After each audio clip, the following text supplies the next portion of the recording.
2001 সাল থেকে 2006 সাল পর্যন্ত বিএনপি সরকারের সময় যে দুর্নীতি হয়েছিল, সেই দুর্নীতির হয়েছিল ওই সরকারের মধ্যে জামায়াত ইসলামের দুইজন প্রভাবশালী মন্ত্রী ছিলেন, গুরুত্বপূর্ণ দুইটা মন্ত্রণালয়ে। গোটা সরকার ব্যবস্থার মধ্যে দুইটা মন্ত্রণালয়ে দুর্নীতিমুক্ত থাকা সম্ভব। সার্জিস তার ছোট ভাইকে পাঠায় 10 লাখ আনতে এক নারীর কাছে, সেই গিয়ে 7 লাখ দেওয়াতে বলে বড় ভাই তো বলছিল 10 লাখ দিবেন।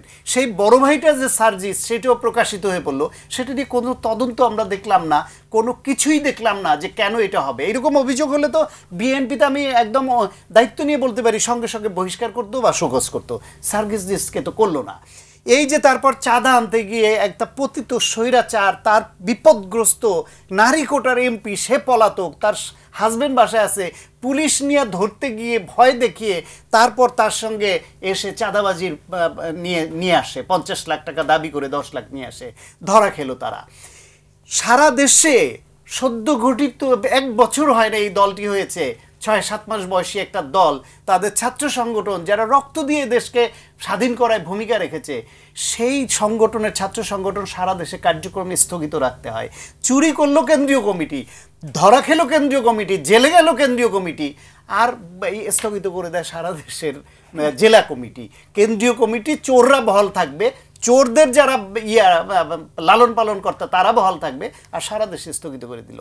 মাহফুজ আবার যেটা বলল, যেটা আসে যে কথা লিখেছে, অনেকরা আমি এরকম দেখেছি মাহফুজের ওই স্ট্যাটাসের স্ক্রিনশট দিয়ে সঙ্গে সঙ্গে দিয়ে বলেছে, মাহফুজের এটার ইনিশিয়াল যে স্ট্যাটাস সেটার স্ক্রিনশট দিয়ে এটা রেখে দিলাম এবং কমেন্টে দিয়ে রাখলাম, কারণ তার বাতিক আছে যখন তখন এডিট করা এবং এটাকে অন্যরকম করে দেওয়া, ফলে এডিট করে দিলেও যাতে আগেরটা থেকে যায়।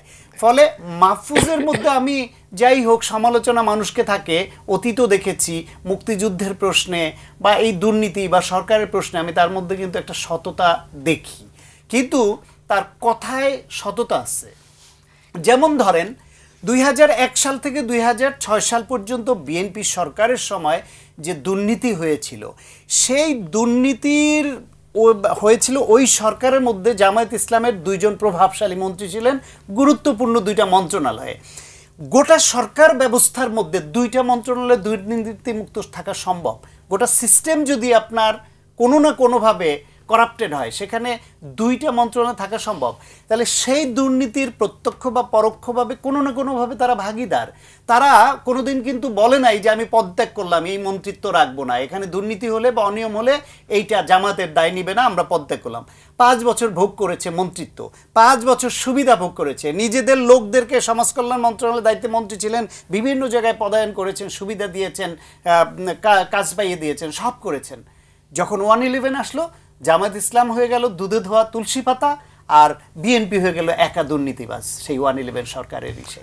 ফলে মাহফুজের বেলাও তাই, যদি তার সমর্থিত যেই দল, তার যে সরকার আছে, সেই সরকারে তার সহকর্মীরা যদি দুর্নীতিবাজ হয় এবং সে সেটা যদি লেখে, তাহলে তার উচিত এই দলের সঙ্গে এবং এই সরকারের সঙ্গে তার সম্পর্ক ছিন্ন করা। সে আবার সেটি করছে না, ওই জামায়াতের ওই মন্ত্রীদের মতো অবস্থান নিয়েছে।